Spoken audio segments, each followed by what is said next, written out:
mbukeli sikwamukele kephi naphi la wethamele khona ke i1 KZN TV igama lami nguphiwe ngokwamthembu njengoba sikhuluma nawe ke osula namhlanje sihamba ke nomkhandlu umhlathuze lo mkhandlu ke uholwa umhlonisha ukhansela uXolani Ngwezi nokuyilapho khona ke kubhekwa kakhulu ke indawo ke ezakheleke imiphakathi esemakhaya siyazi ukuthi ke imiphakathi esemakhaya ikakhulukazi ke engaphansi kwalomkhandlu isikhale kakhulu ngodaba ke oluthinta amanzi olufana neva elisenyameni kodwa namhlanje siku 13 ngaphansi ke kubukhosi bakwaDube nokuyilapho khona ke umhlonishwa umeya ezohlaba isoyi okuyikhona ke okusho ukuthi ke ingqalazinda yamanzi isiqalile ke iyafakwa ikakhulukazi la kuzohlomula khona ke imiphakathi ke yamakhosi njengoba sila ke endaweni yakwaDube ku 13 siyafisa ukuthi sikhulume naye ke umhlonishwa uNgwezi ozothi ke esichazele kakhulu ngodaba ke esingalo namhlanje ukuthi mingaki imizi okuyiyona ezohlomula kulolu hlelo njengoba kuvela ukuthi ke icishe ngaphezulu kwenkulungwane imizi ezothi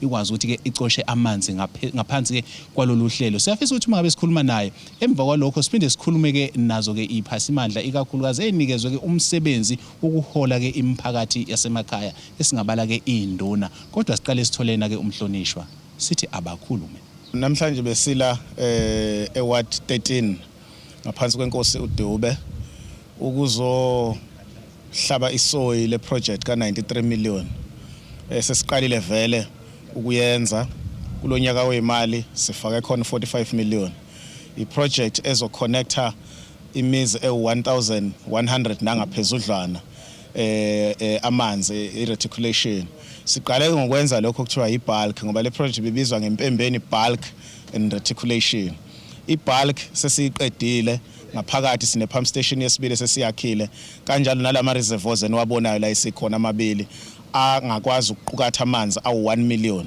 ngoba istudy esisdriver esisitshelelo khona so ke le project njengoba ngisho yaqhubeka nangonyaka wemali ezayo sifakela u20 million nalowo yanyaka okunyaka okugcina sifakela u20 million ukuthi ikwazi ukuthi siyenze siqede le project abantu bala enkosini uDube la ukukhona khona ilake Cuphu elisupply amanzi ebukhosini bakwaMkhwanazi elisupply amanzi esikhaweni lapha elokishini esupply amanzi eFelixton nengxenye ethile yesizwe sakwaMadlebe eniwe kovula indlela bonke amanzi bawathola la kwaDube kodwa kwaDube kunenkinga yamanzi for iminyaka eminingi kakhulu siyayi-addressa ke leyo problem siqale ngo-2021-2022 financial year okuyi-term of office yalo hulumeni okhona so this is not electioneering la esikhona sizo-addressa udaba lwe-bill of rights ukuthi abantu bakwaDube banelungelo lokuphuza amanzi ahlanzekile nabo mbukeli ke sesimzwile ke umhlonishwa uNgwezi esichazela kabanzi ngalo lolu hlelo siyafisa ukuthi siphinde siye ke kubona ke labo ebengithembise ukuthi sokhuluma nabo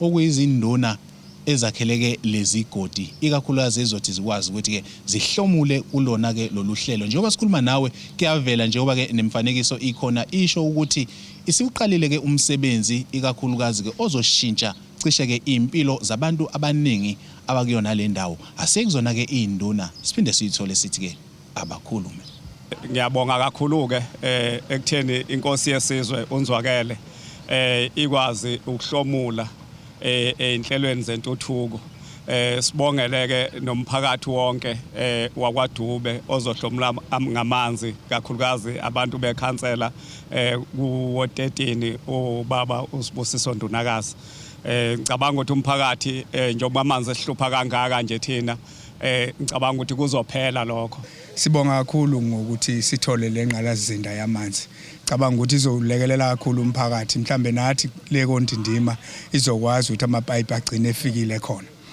sibonga kakhulu sithemba ukuthi ke izinto eziningi sazoqhubeka zenzeke ekuhambeni kwesikhathi njengoba nomeya usithembisile ngebudget ukuthi njengoba nje kulungise indaba wonyaka mali ikhona imali ezothiwa photho kuphinde kuqhubeke kwenziwe okunye kufakwa amapipe aqhubeke kuzo zonke indawo zesizwe senkosi cabanga ukuthi lokho nje okubaluleke kakhulu siyabonga siyafisa ukubonga ithuba elithela tholwa umphakathi wakwathi sizwe sakwaDube sokuthi sikwazi ukuthi namhlanje kumbiwe isoyi lokuthi enakutholakala amanzi siyazi ukuthi amanzi ayinkinga kanjani amanzi ayimpilo yomuntu awukwazi ukuphila ngaphandle kamanzi ungaba nakho konke kodwa amanzi uma ungenawo ufana nomuntu ongenalutho ngoba yonke into iqala emanzini so ke siyafisa ukubongela isizwe sakwaDube siyafisa ukuthi amathuba afana nalawa aqhubeke izinto umphakathi uthuthukise ilethe intuthuko kubantu ukuze umphakathi usizakale isizwe sikanzwakele sikwazi ukuhlala kahle. Asiphinde ke mbukeli sibele kuyena ke umhlonishwa umeya umhlonishwa uXolani Ngwezi ozothi ke ephinde futhi ke esichazele kabanzi ikakhulukazi ngakho konke ngempela ke okuthinta ke lolu suku okuthinta lolu daba njengoba kuyavela ukuthi ke ngempela ke umkhandlu ufake imali eningi uqinisekisa ukuthi ke lolu hlelo ke luyaphumelela. Asibele kuyena ke umhlonishwa sithi abakhuluma. We know ukuthi kunabantu abangasebenzi endaweni zamakhosi kunabantu abahola impesheni. We still provide amanzi kulabo bantu even emalokishini nasemadolobheni sinezaphulelo esinazo kwi-budget yethu to cater for those people. Kodwa akibo bonke abantu abahlala endaweni zamakhosi abaphuwa. Amakhansela ethu la eWard 13 nje ukhansela uNdunakazi uyikhansela lomkhandlu waseMhlathuza uyahola njalo makuphela inyanga. He can pay for what? Induna zine stipend ezisithola ku-COGT. They can pay for what? Abasebenza kumasipala waseMhlathuza abahlala la endaweni yenkosi uDube. They are not poor, they can pay for what? Abantu abanamabhizinisi i-majority yabo ibona abasebenzisa amanzi amaningi abarana imqasho labo bantu labo they use a lot of water abarana ama-taverns they use a lot of water, they must pay for water. So uhlelo lolo esiza nalo la olokuthi one as we connect abantu siba connected nama-water meters ukuze si-address two things. One is revenue collection ukuthi sikwazi ukuqoqa intela ethile ukuthi makuqhuma amapayipi sibe nayo imali yokuyolungisa amapayipi sibe nayo imali yokukhokhela abasebenzi sibe nayo imali yokuthenga amathaya sibe nayo imali yopetrol ukuthi labantu bakwazi ba-monitor ukusebenza kwamanzi endaweni zamakhosi. Ngaphezu kwalokho sifuna u-address udaba lwama-water losses. U-AG umcwaningi Mabhuku has said ama-water losses ethu aku-62%, although sesiwarejistile manje they are around 58% njengamanje. Siluza imali engango-350 enhlelweni zamanzi esiwahambisa ikakhulu endaweni zamakhosi which we can't account for. I can tell you ukuthi ukuklina ilithe elilodwa lamanzi eMhlathuza silenze likwazi ukuphuzeka ngokwemithetho elawulwa indaba ye-water provision noma i-Water Act. Siluza imali engango-350 million on what is called water losses. Lawo manzi akuwona amanzi othi mawuhamba la emphakathini eMhlathuza wabona ukuthi akugobhoze ahambe emahlathini noma kuphi. It's water that we provide endaweni zamakhosi which we can't account for. It's not always correct that abantu abahlala endaweni zamakhosi baphuwa. They are not poor abanye babo but bakhona abantu abaphuwa ngenxa yezimo ezikhona.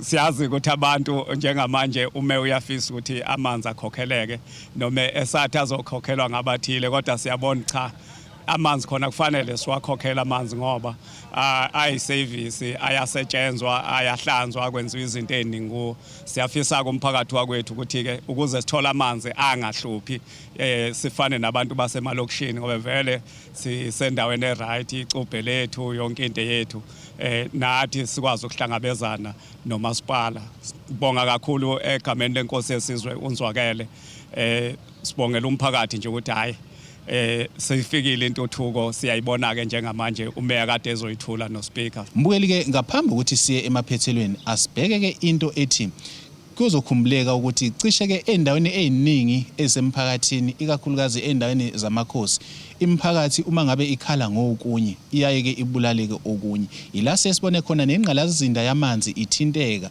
uma ngabe ke umphakathi mhlawumbe unezikhalo sibone ke ezinye ke izakhiwo sezibulawa kumbe ke sezicekelwa phansi. Siyafisa ke ukuthi isizwe ke umyalezo ophuma kuyena ke ngempela ke ucouncilor ke uNgwezi owumholi noma ke owumeya womkhandlu ke uMhlathuze ngaphambi ukuthi futhi ke sibuyele kubona ke abaholi bomphakathi sizwe ukuthi lingathini ke elabo ilaka ukhuza lesihlava sithi ke abakhulumi. Ikhuza kakhulu lento yokuthi abantu mawuhulumeni efaka ingqalazizinda bese bephinde beyibulale bona. Either ngoba bemhlambe befuna ukuyizuzisa bona noma kanjani ngoba lokho kubuyisela uhulumeni emuva nemiphakathi emuva. Abantu bala kwaDube bahlala isikhathi eside beneyinkinga zamanzi la eWard 13 abakwazi ukuthi mase kunengqalazizinda baphinde bayibulale bona bayibuyisele odakeni. Kufanele ukuthi siqhubekele phambili ngoba indawo ezineyinkinga zamanzi nothi kuphela la eMhlathuze ziningi kakhulu nendawo futhi iningizimu Afrika yonke. Nizwile ukuthi uhulumeni kazolonke umengameli esikhathi ekuthula inkulumo yakhe yesimo sezwe uthule 156 billion rand ozoya enhlelweni zamanzi. Kodwa wayesethi 154 billion uzoya kuma metros. Thina kasiyona imetro siyi secondary city. usho ukuthi thina nabo bonke abanye omasipala nama-district sizoshare malini sizoshare u2 billion rand. 2 billion rand is a drop in the ocean. Sizokwazi ukuhamba ibangana elithile, so abantu funa bayihloniphe ingqalasizinda kamasipala. Singathi sibuyela ngolunye usuku abantu sebakhe phezulu kwamapayipi, sithi sibuyela abantu bayixhumela amanzi ngokungaxhumani nathi. So akube khona idiscipline ngoba sogcina sishawa izimo lezi siphinde sithi siyazi-addressa futhi. Siyacela-ke emphakathini wakonzwakele ukuthi njengoba le ngqalasizinda isilethiwe emphakathini, abayiphathe kahle phela bayigade. Umuntu nomuntu owakhele isizwe sakaDube akabe yihlo lokubhekela ukuthi akukho abantu abazodamaja yonke lo msebenzi ongaka osuyenziwe bawucekele phansi, kodwa abantu abawuphathisa kwezikhali zamantunga balibonge leli thuba lokuthi sekuphela iminyaka amanzi bengenawo, manje amanzi sebezoba nawo azongena emakhaya, isimo sempilo sizoshintsha ngesafana nakuqala. Ngithokoza kakhulu, ngicabanga ukuthi la kwaDube sahlela ukuthi kufanele uma ukuthi kukhona umuntu akukhulumakho aye ebuholini kuqala ngaphambi kokuthi ayenze into. So ngicabanga ukuthi mhlambe kule ngqalasizinda izovikeleka kakhulu ngoba thina sizinduna, njengoba ubona nje akukho la iphazamiseka khona ngoba sifundisiwe sizinduna ukuthi umuntu kufanele uma akha kube ne-reserve road emgwaqeni. Okwesibili kuma driving ways angene emakhaya kufanele ibe khona i-reserve. So ngicabanga ukuthi ayikho into ezophazamisa, sikhona sizinduna nalapha abantu sebesondele khona phela abantu babekwa singakafiki thina lo mkhandlu lo osebenza nesizwe. So njengamanje thina siyazi ukuthi masibeka umuzi kufuneka uhlukaniswe u6 meters yonke imizi, awukho umuzi okufuneka ubiye uthango phezulu kolunye uthango. Ngifisa ukuthi ke hayi ngiyabacabanga abantu bakwethu ukuthi amanzi ngeke baze bawavandarize. Nginethemba lokuthi inkosi ekhona njengamanje sibonile iyomukela idifethi zokuthi umkhandlu wesizwe usebenza kahle nomphakathi uyayiveza yonke into eyenzekakho njengoba sila nje. Angiboni ukuthi kuyokwenzeka lokho. Siyokhuleka ke sizwe nama kungathiwa khona mhlawumbe isiqashe ngoba eziqashe ingenza lokho. Bayihloniphe kakhulu ingqalasizinda yethu kakhulukazi yamanzi ngoba amanzi ugesi iyona into esibona ukuthi sifuna ibe impumelelo ezweni sikanzwakela.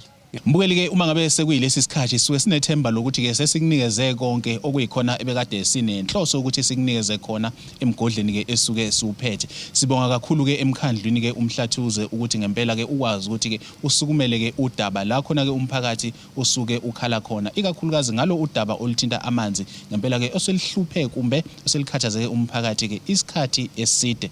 Igama lami nguphiwe ngokwamthembo besithi ke abakhulume samsana ke nomkhandlu wasemhlathuze. Siyaliguqisa uhlelo ngakho ngivumelene ngiguqe siguqeni sonke sothi sukuma kube kusolizayo. Inkosi inibusise.